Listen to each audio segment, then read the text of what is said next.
Buenos días para todos. Bueno, pues esperamos entonces que tengan un gran día y un muy buen fin de semana puente que comienza el día de mañana.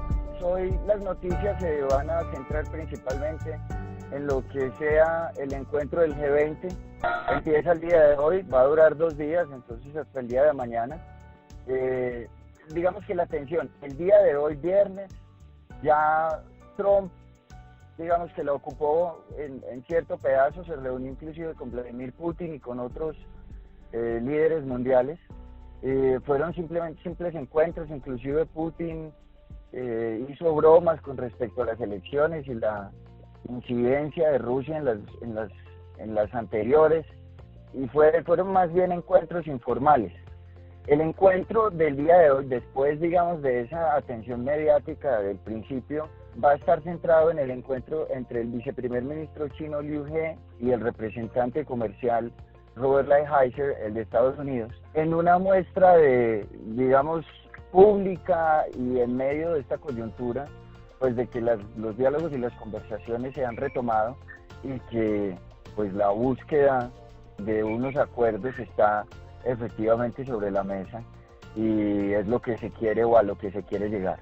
El día de mañana va a estar la atención centrada, pues obviamente en toda la reunión y en las discusiones, encuentros y demás, pero principalmente en el encuentro entre Donald Trump y Xi Jinping, presidente de China.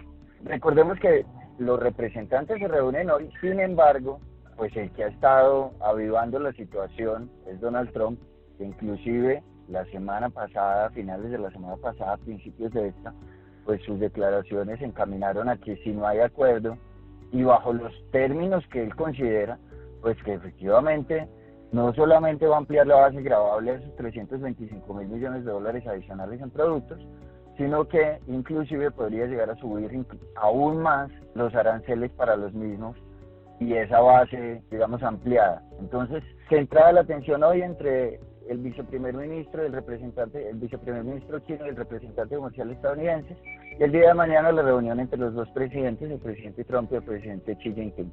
Adicional a eso, hoy tuvimos publicación de datos económicos estadounidenses. Hoy se publicó el PCE, que es el Price Consumer Expenditures, que es la medida que la Reserva Federal, o a la medida mejor que la Reserva Federal le coloca o le pone mucho más atención que al índice de precios al consumidor. Entonces tuvimos una variación mensual del 0,2%, la previa fue de 0,2% y el consenso o las previsiones de mercado estaban sobre esa cifra, el 0,2%. Entonces básicamente eso nos deja con un dato anualizado que llega al 1,5%. Digamos que en la medida en que se quiere que los precios suban no es tan bueno, ya que el mes pasado estábamos en 1,6%. Sin embargo, la medida núcleo, que también varió un 0,2% mensual, se mantiene sobre los niveles en los que estaba en 1,6%. Entonces que, digamos, se mantiene en línea y sobre niveles cercanos a las proyecciones que tiene la Reserva Federal para este año, que están muy cerca al 1,7, 1,8%. Entonces, en la medida en que han salido en línea con lo esperado, pues son datos positivos, entre comillas. No obstante, no suben, no se aumenta el nivel de los precios y con eso uno podría decir que las expectativas en cuanto a descenso de tasas de la Reserva Federal este año pues continúan altas. Recordemos que el recorte de 25 puntos básicos para la reunión, yo sé que hay reunión en julio, sin embargo la reunión de julio no tiene rueda de prensa ni actualización de proyecciones económicas. La que tiene rueda de prensa y actualización de proyecciones económicas es la de septiembre.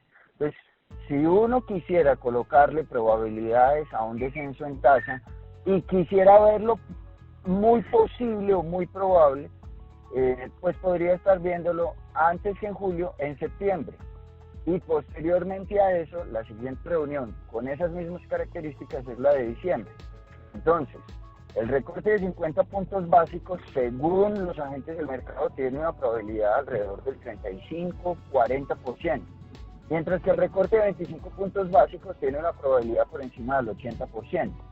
Esa probabilidad del 80% es para la reunión de septiembre. También la de julio tiene una probabilidad muy cercana al 80%, Sin embargo, la historia y el manejo de la política monetaria por parte de la Reserva Federal, históricamente mejor, pues le dice a uno que ellos hacen movimientos en tasa cuando les pueden explicar, es decir, cuando hay una rueda de prensa en la que pueden hablar y contar cuál es la visión económica, tanto actual como a futuro, y por qué están realizando esos movimientos en tasa. Yo creo que esa es la más grande actualización en este momento económica. La atención de los mercados está centrada pues precisamente en el desempeño o en el resultado de lo que van a ser las reuniones del G20. Entonces, en temas de mercados, hoy tenemos los commodities subiendo o comportándose positivamente. El WTI muy cerca a los $59.60, recuperándose o buscando ese máximo de $60, ese primer máximo, subiendo un 0,20%, el Brent muy cerca a los $67, en 66,68 aproximadamente, subiendo en igual medida un 0,20%. Recordemos que las tensiones y los enfrentamientos y las sanciones a países de la OPEP y los enfrentamientos en el Medio Oriente pues han hecho que los precios de los commodities, especialmente pues del petróleo, del crudo, suba por temores en la oferta o en la cantidad de oferta a futuro. En Estados Unidos tenemos el Dow Jones, el S&P y el Nasdaq en sus futuros creciendo, el Dow Jones 0,35%, el S&P 500 0,27% y el Nasdaq con 0,15%. Después de las noticias que tuvimos esta semana, comienzos de la semana, con el escándalo entre Boris Johnson y su novia en el Reino Unido, pues las cosas han ido aquietándose un poco. Recordemos que allá la visión de las personas en cuanto a sus mandatarios pues depende mucho de la prensa y demás. Entonces han salido unas ciertas fotografías en las que Boris Johnson se vende como alguien súper amoroso y entonces como con su novia en el campo, y eso le ha dado ciertas perspectivas positivas y ha calmado un poco las aguas después del escándalo que tuvimos el fin de semana en el que llamaron a la policía pues por un problema intrafamiliar que se salió de las manos. Entonces, con respecto a eso, el FTSE se comporta positivamente por encima de los 7.420 puntos, subiendo un 0,29%. Finalmente, en temas de moneda, hemos tenido una apreciación importante del peso colombiano. Los niveles que habíamos puesto y de los que habíamos hablado siguen respetándose.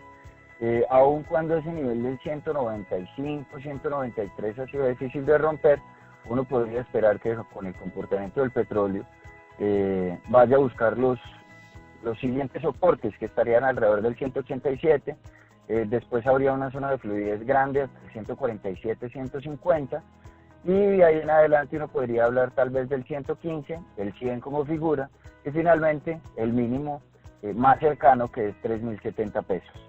Bueno, muchísimas gracias y les deseamos un muy feliz resto de día y un gran fin de semana como bueno.